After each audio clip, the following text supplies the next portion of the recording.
Hello, and thank you for downloading Witness from the BBC World Service.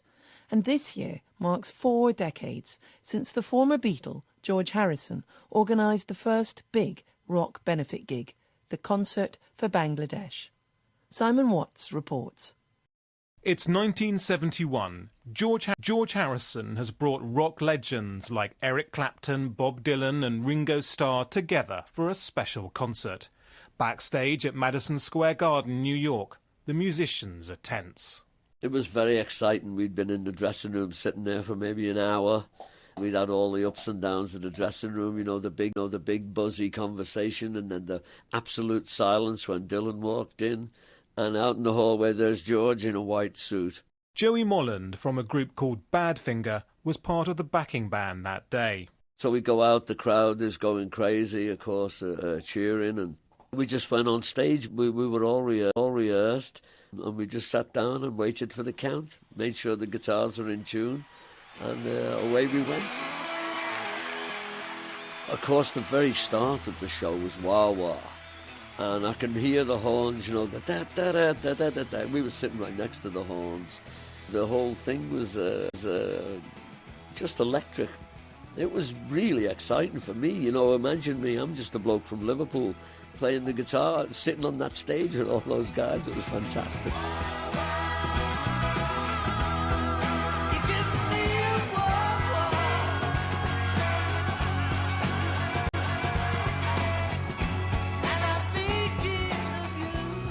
Nothing like the Concert for Bangladesh had ever been organised before. It was George Harrison's response to a plea from his friend, the sitar player Ravi Shankar. In 1971, Bangladeshis had been suffering as a result of a devastating flood and their country's war for independence.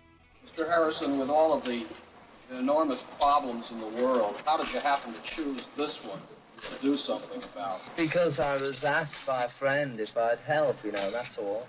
My friend came to me, sadness in his eyes, told me that he wanted help before his country dies.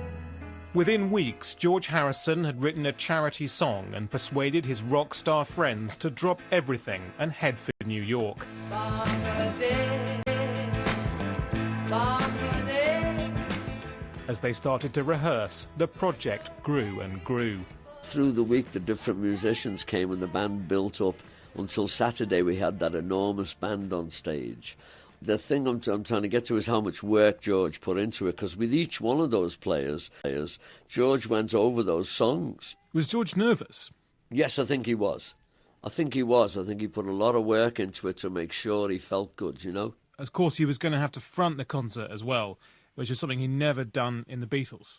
That's exactly right, and it was for a really important cause. I'm sure George felt deeply about this.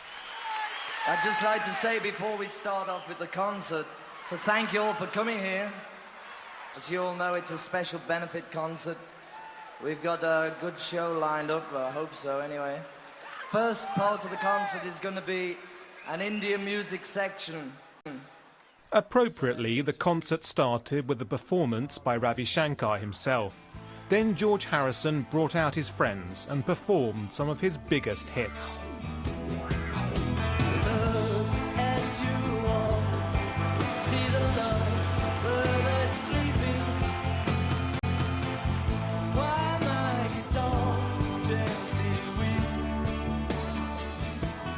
The British film producer, Lord David Putnam, was in the audience.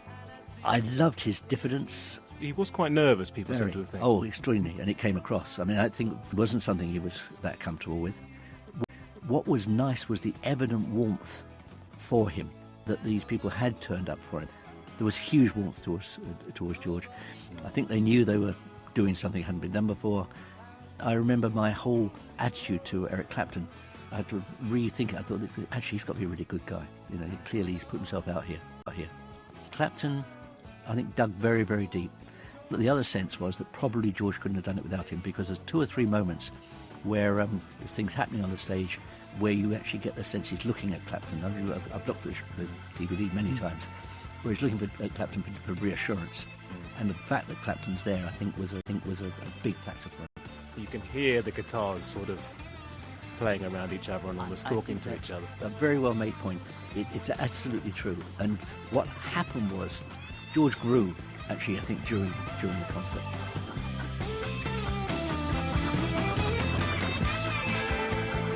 And there was another friend who helped George Harrison out, although nobody was quite sure whether he'd turn up. I'd like to bring on a friend of us all, Mr. Bob Dylan. We actually hadn't heard anything about Dylan coming. George never said anything during the week. On the Saturday, though, after we'd finished the dress rehearsal, we were waiting in the audience, the whole band, everybody, and Bob Dylan walked on stage at the Garden with his acoustic guitar and his harmonica and started to play Bob Dylan songs. And we sat in the audience kind of dumbstruck, really, because there was Bob Dylan on stage giving us like a private show. It was like Jesus walked in or something like that. Oh, where have you been, my blue-eyed son? And where have you been, my darling young one? Dylan obviously was a huge plus, because I didn't know that Dylan was going to be on the bill. There was a rumour that he might. Yeah. But when he came on, it was a surprise, and it was obviously a massive cheer. I've seen Dylan several times since. I'd seen him once before, several times. I never saw him that good. I never saw him that engaged or that charming, actually. That evening was different. He was different. Been 10,000 miles in the mouth of a graveyard. It's a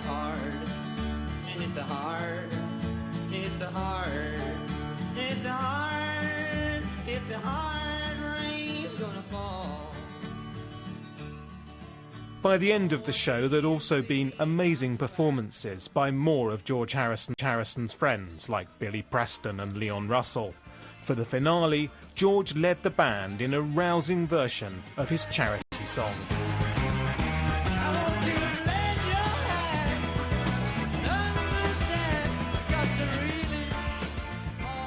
When he took his bow and thanked everybody, I thought he was just beaming, just shining on the stage. He'd done such a great job. I'm sure it was a relief when it was over. Just fabulous, you know what I mean? Playing an event like that is a wonderful thing. When it's over, there's a real deathly quiet for an instant.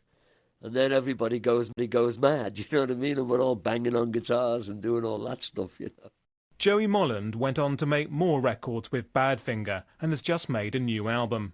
George Harrison died in 2001. The concert, says Joey, was one of the former Beatles' finest moments. It certainly ranks with the top events in George's life, and in terms of his contribution to our society, it may be the biggest thing he did. It's raised a stunning amount of money. Spiritually, I think it sent a wave around the world. Public awareness was raised. Rock musicians started to feel a bit, well, maybe we can do something to help affect change. Nobody was really sure back then, I don't think. George is something that no one had imagined was possible before. That's what's so very special about this. He imagined that something could be done using the skills he had and using the relationships he had, and no one had made that connection before. Bob Geldof talked about this and about how, when he put on his show, how at least he was doing something someone had done before. He wasn't cold calling. He had a reference point. Exactly. That was what was great.